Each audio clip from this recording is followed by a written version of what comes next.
this is Sharika, and today we'd like to talk about another part of the love story, part 5. Actually, just I think one or two parts are left. Maybe just one part is left because it's not a lot of things. Actually, a lot of things happen, but it's in like 4 years, but maybe just 3 or 4 accidents happen. So after that, it would be finished. I don't know if you remember or not, but I had a crush on a person, and after a very short time, I was looking love struck. To look love struck or to be love struck means to be deeply in love. So actually, for me, it was like a blind love. Blind love is a kind of love that you love a person without seeing faults. Actually, I was seeing faults, but I tried to manipulate myself over and over again because always I had the hope that everything would be better.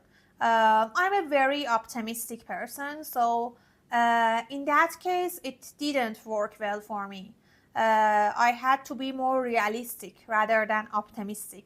Optimistic means you see the positive and a good side of everything. But I had to be a little bit more realistic to see the reality, not pessimistic. Pessimist means see the negative, but not very optimistic. I had to be neutral without any feelings and saw the reality, but I didn't do that. And even whenever I was seeing the reality, I tried to manipulate myself and I said, in the future, down the road, everything is getting better and better, but it didn't get like that. So the last thing which happened was, as you remember, we had a lot of on and offs in our relationship, and the last thing which happened was about the video call that hurt me a lot. And after that video call, I was depressed for more or less 1 month. And I couldn't take my exam even. I postponed it. Postpone means having it later. Like postpone means to try to postponing something means doing things later than the right time. I postponed my exam. I did it later because I was very depressed. And even for 1 week, I canceled all of my lessons, believe it or not. It doesn't happen in my life to cancel my lessons because I love my job. But for 1 week, I didn't work, didn't eat, didn't go to the gym, anything.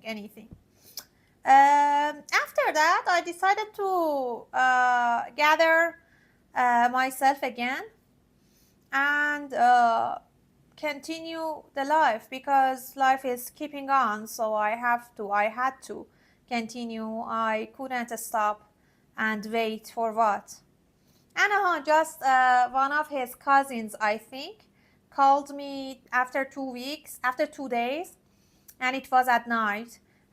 He called me for the IELTS test or something. I think it was his cousin, and I answered him in a bad way. I didn't show that I understood it is from him, but he wasn't even brave enough to call me.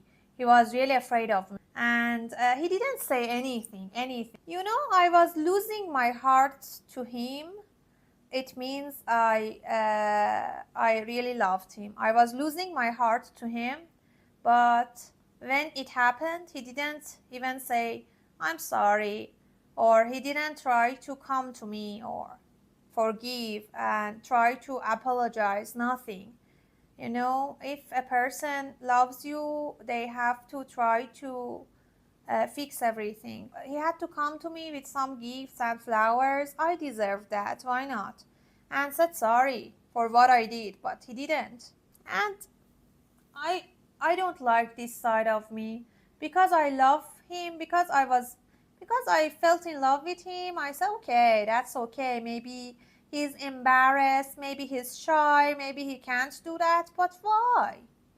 Okay, if he is embarrassed or shy, he can't do that, it's okay. So why do you, I say to me, why do you let him to come again and destroy you, girl? Why do you do that? And always I say, oh, maybe he is embarrassed, shy, or maybe he can't do that. He called me again after 6 months and he said, come to my house. He invited me actually. and I wanted to go and fight with him, discuss with him, because I was very angry. I didn't forget.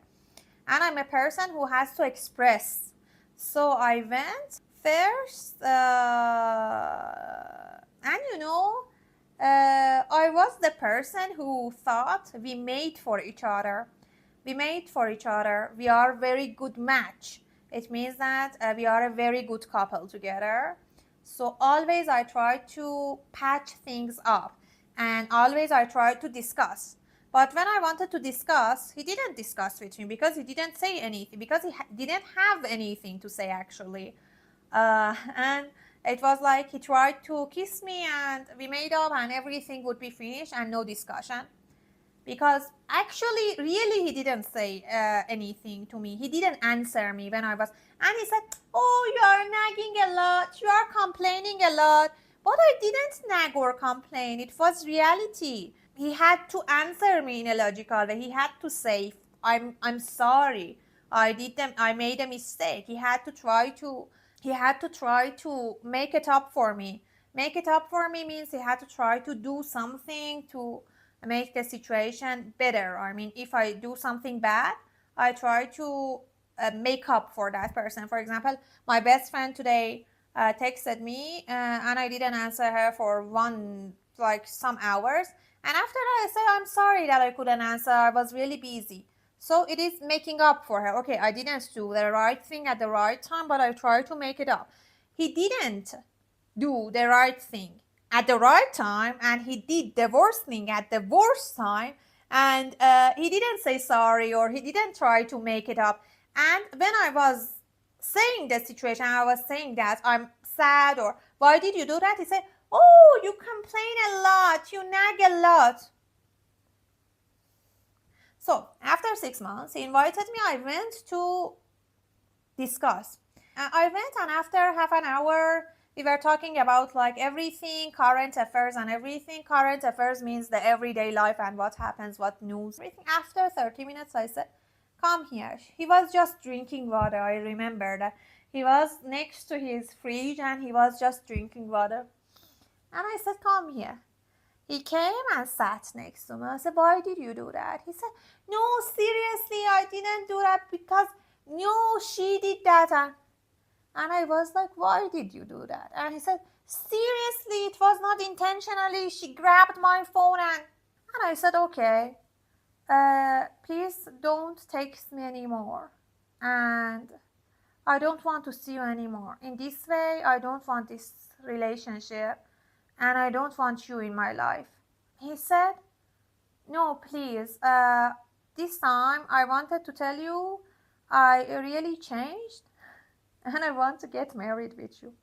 You want that, huh?" And I was surprised and shocked actually and happy a little bit because I was waiting for him to pop up the question. Pop up the question means propose for marriage. To pop up the question, and it was my dream to tie the knot. To tie the knot means getting married. And I said, "Seriously?" And he said, "Yes. I wanted to say I'm really sorry about everything, so I'd like to get married with you. And I will tell to my parents." And I was like, and he said, "Are you happy now?" And I was really, I didn't believe it, but I manipulated myself. I think I didn't believe it even that day. And I said yes. And he just did that to have the sexual relationship with me. And after that, he again didn't care about me. I stayed that night, and the next day he went to work, and he was regretful that why he said that now. He felt that, oh, now I'm responsible and she will chase me and I will chase her. Of course, I'm not this kind of person. So after that, he went to work in the morning and he didn't call me or text me anything. And I texted him and said, "I'm at your home. What should I do?" He said, "I'll come and we'll speak with each other." But I understood that he doesn't care about me, and I understood that it was a lie. So I left his house and I didn't see him for 2 years. So let's have this story up to this moment. And the next lesson, the next episode, I would tell you the last part of the story. Thank you very much for watching me and take care. Bye bye.